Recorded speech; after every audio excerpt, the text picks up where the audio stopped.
I presume there's nobody out there like that. If my advice is worth anything, I will go over some of what I said before, that people have to decide which are the issues.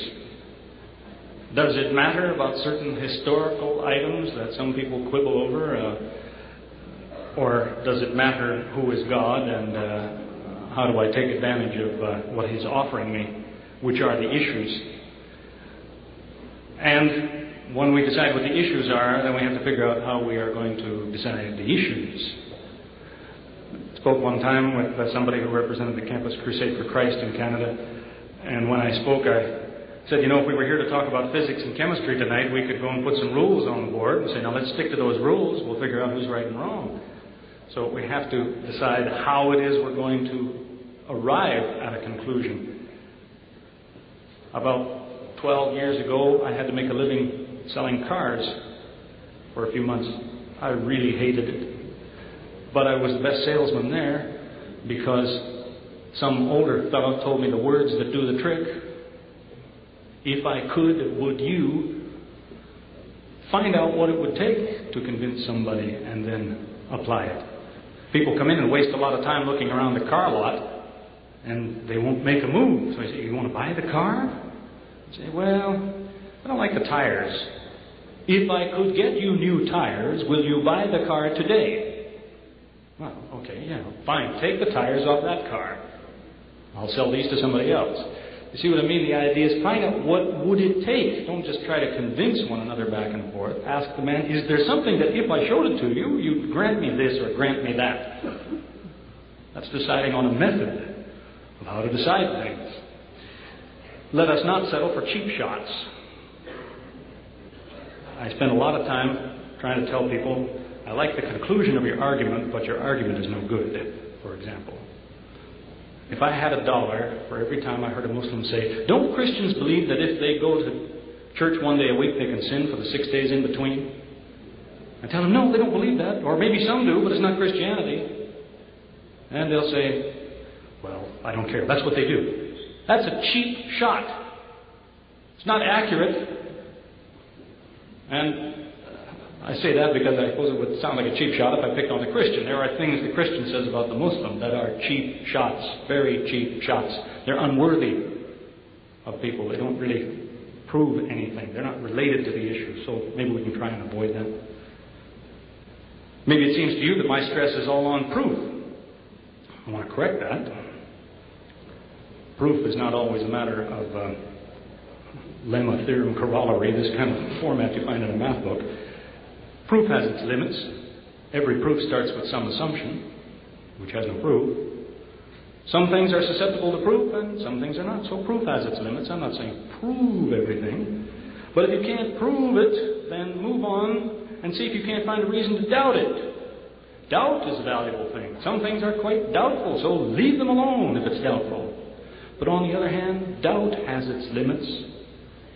There's a certain philosophy that some people follow. They say, I doubt everything. I'd like to ask them, when are you going to start doubting your ability to doubt?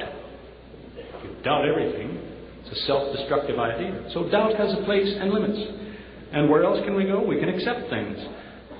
But if a thing can't be proven, and on the other hand, there's no good reason to doubt it, then we've got to exercise our good judgment, see if it isn't worth accepting.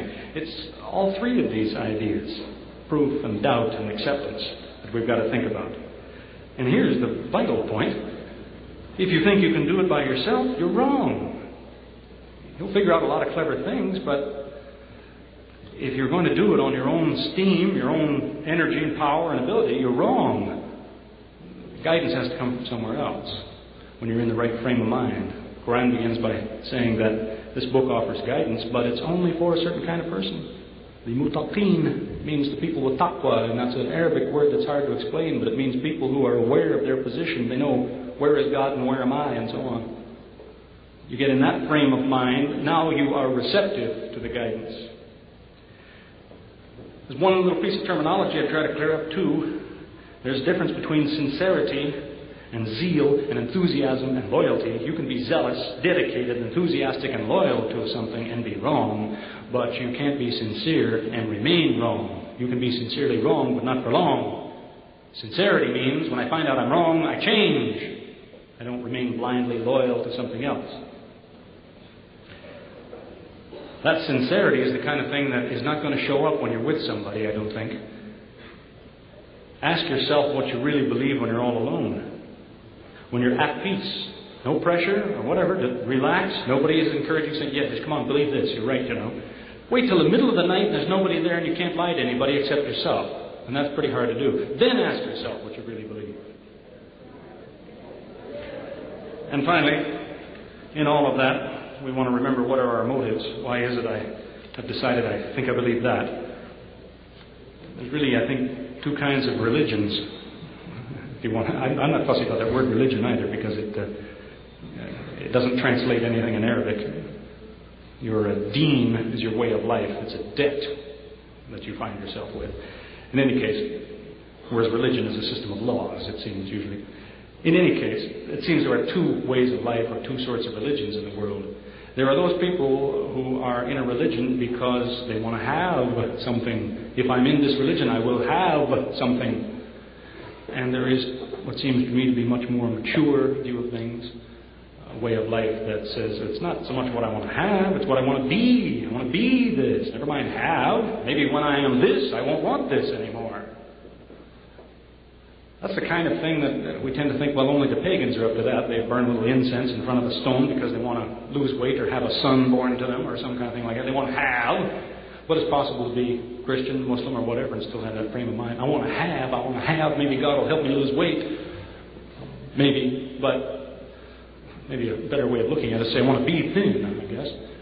I want to be something better than I am now. I want to be intelligent, well-informed, kind, and helpful, and so on. And then maybe all these things I think I got to have now, I won't want them. I'll want something else. It comes down to, again, as I say, an analysis of motives. Do I want this thing because I want to get, or is it because I want to be something other than I am? Once more, thank you for your time, attention, and patience.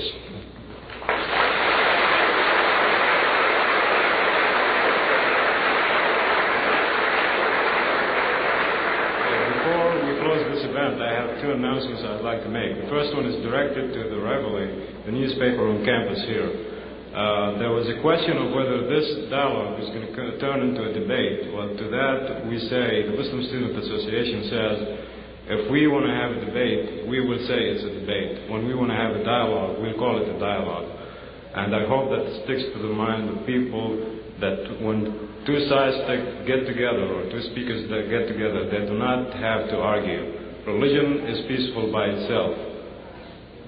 Now, the second announcement that I have...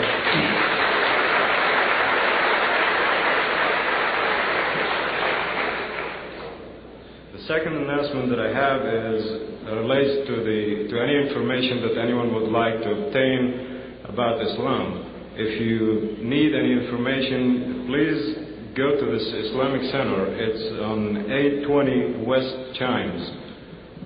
It's again 820 West Chimes. Between 7 o'clock and 8:30 p.m. there will always be someone there to provide you with information if you need any. And the Islamic Center is on is on 820 West Chimes, very close to the tennis courts. I would like, on behalf of the Muslim Student Association, to thank everyone who attended our dialogue, and we look forward to having some other dialogues. And also I would like to thank the two speakers